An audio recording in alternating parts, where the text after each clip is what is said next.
অপরা একাদশীর ব্রত মাহাত্ম্য আমি শ্রবণ করাচ্ছি আপনাদেরকে, তো আপনারা মন দিয়ে শ্রবণ করুন এবং শেষ অবধি পুরোটা শ্রবণ করবেন। কারণ একাদশী মাহাত্ম্য বলুন বা কোনো বীজ মন্ত্র হাফ হাফ অবধি শোনা উচিত নয়, পুরোটা সম্পন্ন করা উচিত, তবেই তার প্রাপ্ত ফল পাওয়া যায়। তো চলুন শুরু করা যাক। অপরা একাদশী। মহারাজ যুধিষ্ঠির শ্রীকৃষ্ণকে বললেন, হে কৃষ্ণ, জ্যৈষ্ঠ মাসের কৃষ্ণপক্ষিয়া একাদশীর নাম কি এবং তার মাহাত্ম্যই বা কি? আমি শুনতে ইচ্ছা করি, আপনি অনুগ্রহ করে তা বর্ণনা করুন। শ্রীকৃষ্ণ বললেন, হে মহারাজ, মানুষের মঙ্গলের জন্য আপনি খুব ভালো প্রশ্ন করেছেন।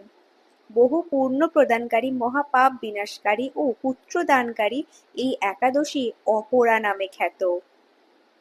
এই ব্রত পালনকারী ব্যক্তি জগতে প্রসিদ্ধি লাভ করে।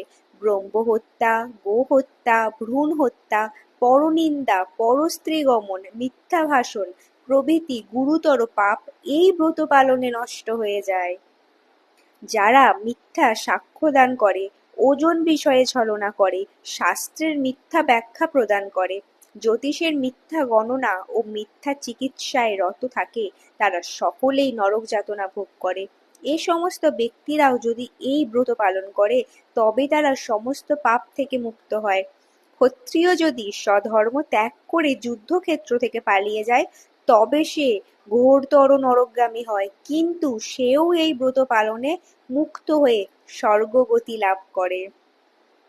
মকর রাশিতে সূর্য অবস্থানকালে মাঘ মাসে প্রয়াগ স্নানে যে ফল লাভ হয়, শিবরাত্রিতে কাশীধামে উপবাস করলে যে পুণ্য লাভ হয়, গয়াধামে বিষ্ণু পাদপদ্মে পিণ্ডদানে যে ফল পাওয়া যায়, সিংহ রাশিতে বৃহস্পতির অবস্থানে গৌতমী নদীতে স্নানে, কুম্ভে কেদারনাথ দর্শনে, বদ্রিকাশ্রম যাত্রায় ও বদ্রীনারায়ণ সেবায়, সূর্যগ্রহণে কুরুক্ষেত্রে স্নানে, হাতি ঘোড়া স্বর্ণদানে এবং দক্ষিণাসহ যজ্ঞ সম্পাদনে যে ফল লাভ হয়, এই ব্রত পালন করলে অনায়াসে সেই সকল ফল লাভ হয়ে থাকে।